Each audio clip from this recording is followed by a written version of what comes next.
What you said is not true. 70% of political violence is committed by Republicans. Okay. Look it up. That's not true DOJ either. just pulled it. The DOJ just pulled it from their website. I want you to watch closely. This is what happens when an unhinged student that's indoctrinated is trying to score cheap points on the back of Charlie Kirk's death and blaming President Trump for the entire thing. Megyn Kelly didn't just respond. She destroyed him right there in front of the entire room. I want to know why you support a president who contributes to the rhetoric that got your friend Charlie killed. We saw his rally recently. He said, "I hate my enemies." Stephen Miller said similar things. How can you support him when he contributed to what got Charlie killed? Assumes facts, not evidence. What you said is not true. 70% of political violence is committed by Republicans. Okay. Look it up. That's not true DOJ either. just pulled it.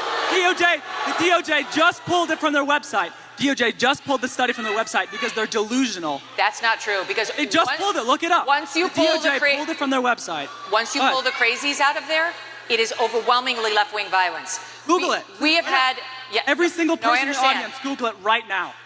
You know, this is how we get here. So first of all, let me take on the first part of the premise of your question, that it was President Trump's rhetoric that led to an assassin. What you're about to see is a homicide.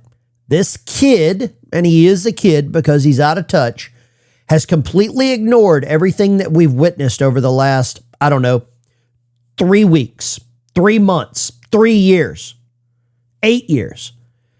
And Megyn Kelly is not letting him get away with this. She is a former prosecutor. She understands how to deliver the message. And this kid's message is out of touch. He should just think about the political violence that we've actually seen and we witnessed yesterday in Dallas, Texas, what was inscribed on those bullets. So let's get back into this. Killing our friend Charlie Kirk. That's a blatant lie. It's a defamatory blaspheme, and it's inappropriate in this setting. That's not what I said. We know. Yes, it is. No, I said he contributed to the political atmosphere. Well, then you have no point. tension. Then your point is utterly empty. Contributing to the atmosphere. This guy was, let's just make clear. This guy was motivated by leftist ideology. We know it from the bullet casings. We know it from the Utah governor. We know it from his own mother. Yes, we do. Let's be really clear on that. Even if that's true. So then you're saying I love the even if that's true. So he won't acknowledge it, even if that's true. Okay. say this guy's a leftist. Even if that's true, does that make it okay for the sitting president of the United States to incite violence against liberals? The President of the United States has not accepted violence against liberals. The President of the United States made a joke at the Charlie Kirk Memorial, which was funny and self-deprecating. It was on the heels of Erica Kirk saying she, in an extraordinary moment, forgave her husband's killer. And let me finish. And then President Trump got up and making a joke, playing off of what Erica said. He said, we disagree. I need to do better. Erica's going to try to convince me, but I'm in a different place.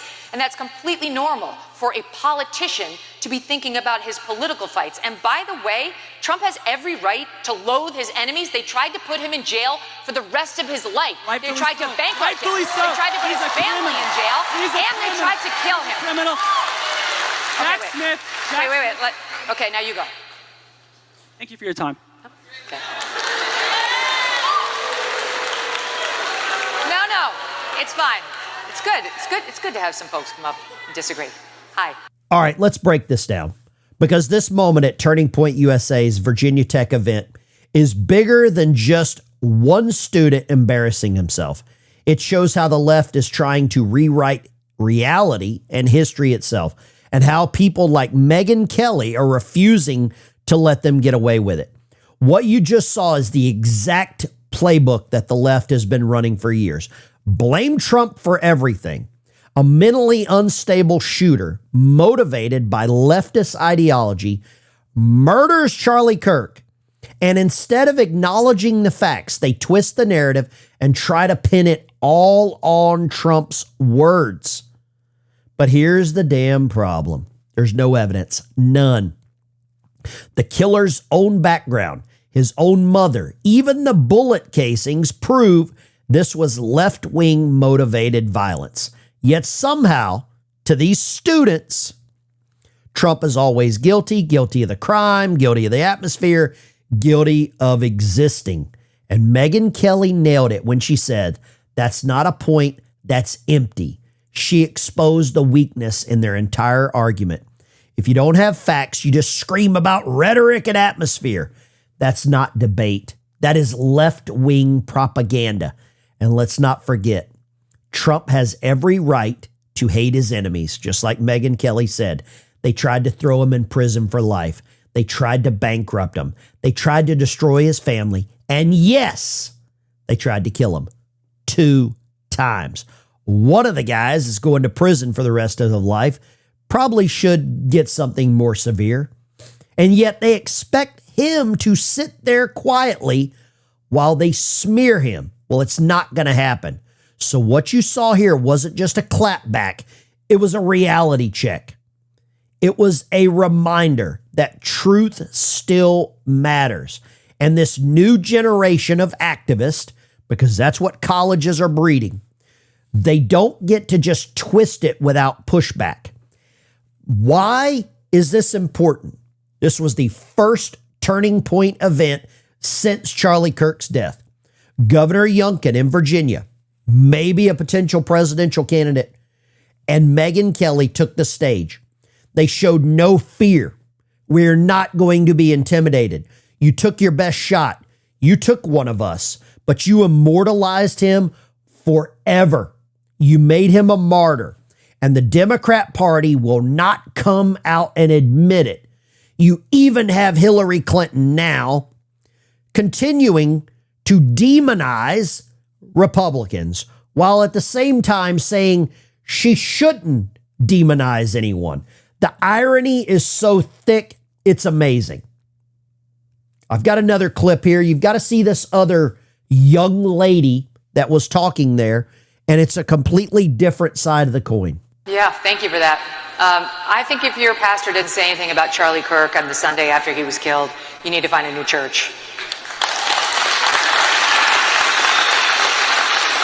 I think that's a sickness.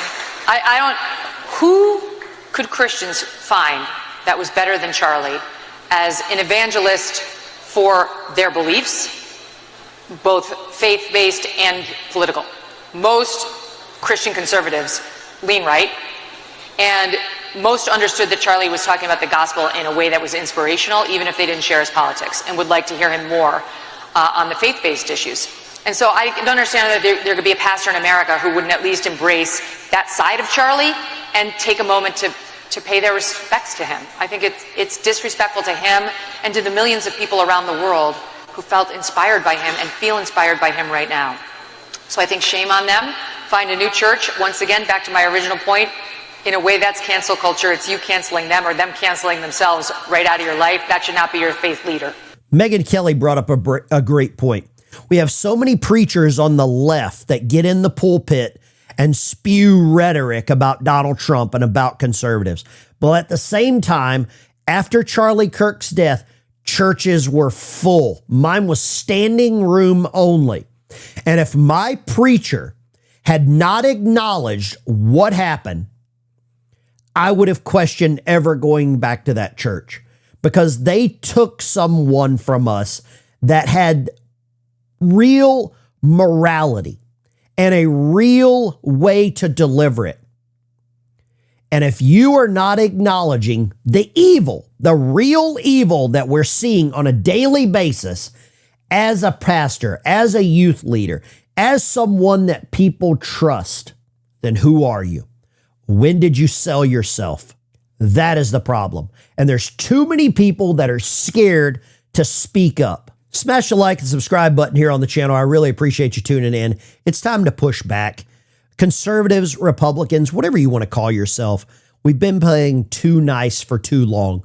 We've been bullied. We've been backed into a corner. And you know what happens when you back an animal into a corner? They're going to come out biting. And that's exactly what the Democrat Party has done. We have given up too much ground. And when did it become so bad to just be honest? Be honest with yourself and actually challenge the lies that are being told to you and you're being told to believe. Men can't have babies. I don't care who you are. It doesn't happen. This is the Ben Dykes Show. Thank you for watching. See you on the road.